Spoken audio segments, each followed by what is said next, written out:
Ça c'était quand même sacrément clutch. Est-ce qu'il va le faire? Oh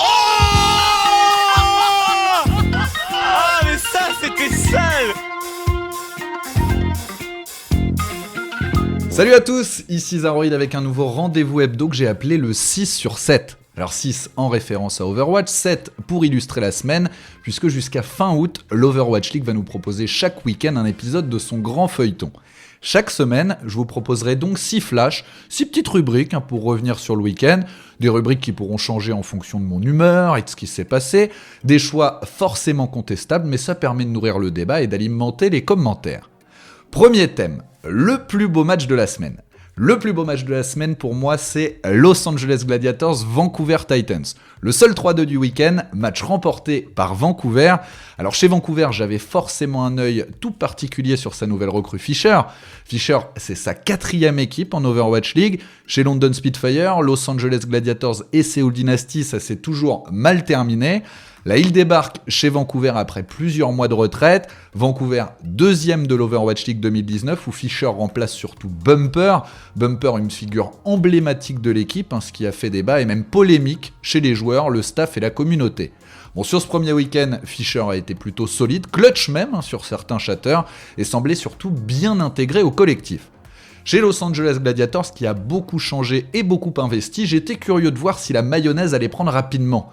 OG, LH Cloudy, Space, Birdring, Mirror, Jaru sont arrivés, et ça fait déjà une vraie équipe. Malgré la défaite, il y a du potentiel chez les Los Angeles Gladiators. Parce que Vancouver ne s'est pas promené. Vancouver a même souffert des fois, comme par exemple sur Dorado, où les Gladiators ont fait le spectacle. Les Vancouver Titans, avec très peu d'ulti disponibles, voire zéro en fait en réalité, eh bien vont devoir faire une défense du dernier instant. Ouais, mais ça va arriver, il y a les doubles ulti support, la bombe également, voilà, Mirror qui va tenter de repousser, il y a peut-être moyen d'enchaîner avec un choc sismique, ça a été envoyé de la part de G, on a couché 3 personnes, Mirror qui va trouver le kill sur Slime alors qu'il était à 5% d'avoir son ulti, et on est en train d'enchaîner, on va peut-être avoir une map 5. Oh attention, c'est Seominsu quand même qui récupère un OG qui s'est pris une autodestruction directement sur le bouclier, du coup on va pouvoir le récupérer pendant ce temps là. Seominsu c'est la cible, Seominsu low HP qui va essayer de gagner un maximum de temps mais qui est très bas en termes de PV. On a temporisé néanmoins pour Twilight et Slime, et ce beat il est haut, combien important, parce que le retour des Vancouver Titans il est en train d'arriver et on est en train de refuser cette game numéro 5, j'ai l'impression, pour les Vancouver Titans. Ouais, on a un nouvel ulti, un Daxal qui a été envoyé, choc sismique de la part de Fisher, on a couché Space au sol, Space qui va perdre du coup son méca Axal qui rentre dans la mêlée, le teamfight qui n'en finit plus, derrière le superbe move sur Seomitsu qui s'est retrouvé complètement sur la hauteur, on est toujours en train de contester, et les Los Angeles Gladiators, grâce à une éclosion mortelle de Birdring, un nano boost ensuite de chasse devrait normalement nous offrir la première 5e carte de cette saison 2020. Deuxième rubrique du 6 sur 7, le sauvetage de la semaine. Alors là pour moi, il n'y a pas débat, c'est Nico GDH qui ramasse tout. Nico sur Eichenwald lors de la défaite de Paris contre Toronto 3-1, puis Nico sur Hanamura lors de la victoire 3-0 contre Londres. Qui a dit que Nico n'avait pas le niveau? La matrice qui est de nouveau disponible, faut faire attention désormais. Le Le cadet bien joué. le wall, Oh là là, Nico, incroyable play sur sa main ici. Oh, Il a fait exactement ce qu'il fallait faire, c'était sublime. La cryostas pour ne pas se faire cader, le mur pour empêcher les dégâts sur ses mates qui étaient au corps à corps, le blizzard derrière le mur en fake. Oh, c'était sublime. Ça c'est du May 101 top 500, c'est ce qu'il faut faire dans ce genre de situation. Troisième rubrique, l'événement de la semaine. Bon là j'hésite pas, l'événement de la semaine pour moi ce sont les premiers pas d'FD God en Overwatch League. Débarqué aux US seulement la veille du premier match, le plus jeune de nos Français, le seul nouveau Frenchie cette saison en Overwatch League, eh bien FD God jetlagué mais pas jet largué a fait du FD God, des mécaniques et des plays hallucinants sur Lucio. Juste quelques stats pour illustrer mes propos. Sur le premier week-end de compétition, FD God est arrivé premier support en termes de dégâts, d'élimination et de solo kill par tranche de 10 minutes. FD a joué tous les matchs et toutes les cartes avec Paris Eternal. Il a aussi joué quelques fois avec le feu, en prenant de sacrés risques.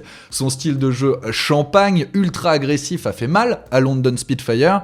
Mais voilà, face à des adversaires plus forts, eh bien FD God devra aussi apprendre à bien doser, à bien gérer son tempérament pour ne pas déséquilibrer son équipe. Car si l'Overwatch League a découvert FD God ce week-end, l'effet de surprise jouera certainement moins la prochaine fois. Et des plans anti-FD God vont vite sortir des tiroirs.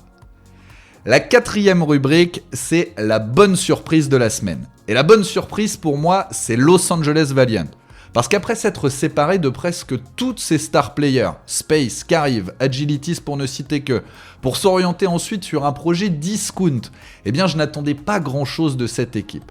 Et j'avais tort, puisque Los Angeles Valiant a montré des choses, à commencer par son jeune duo DPS, l'anglais KSP 19 ans et l'américain KSF 20 ans ont été parfaitement complémentaires.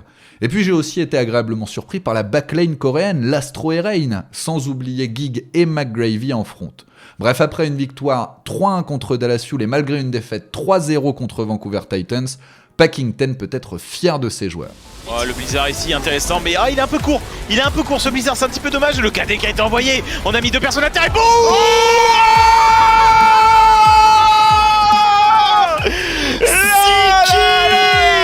le sextuplé Team Kill. La 5e rubrique de ce 6 sur 7, c'est la stat de la semaine. Bon, j'ai choisi de mettre en avant une stat d'Architect sur Ana. Architect, c'est normalement l'un des 5 joueurs DPS du champion en titre San Francisco Shock, mais face à Dallas, un peu comme en 2019 quand San Francisco Shock jouait une GOATS avec Ana, eh bien c'est Architect qui a joué support. Et Architect en support sur Ana, ça donne un titre de MVP, 47 dodo, des grenades clutch et puis un nano boost sur Striker qui a permis à San Francisco Shock de ne pas perdre la première map Oasis face à Dallas Fuel.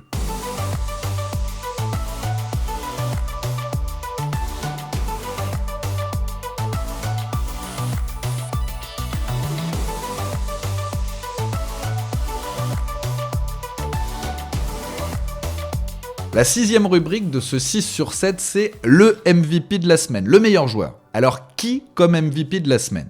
Bon, j'ai bien aimé le duo DPS coréen de Dallas, DK et Doha, qui, malgré les 2 défaites, ont montré un sacré niveau de jeu. J'aurais pu aussi vous parler de Exi, préféré à Soon, et qui, malgré le stress d'une première en Overwatch League, a été à la hauteur. C'est même lui qui termine le week-end à la première place des dégâts infligés aux héros, avec une moyenne de 9713 points de dégâts par tranche de 10 minutes. Première place aussi pour Exi au niveau des coups de grâce.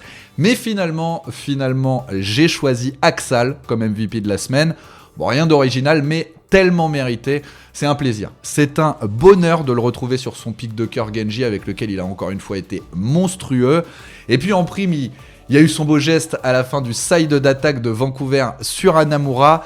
Axal se lève pour remercier Ryo Jeong. Ryo Jeong qui lui a permis de faire une blade à 5 kills avec un nano boost bien placé.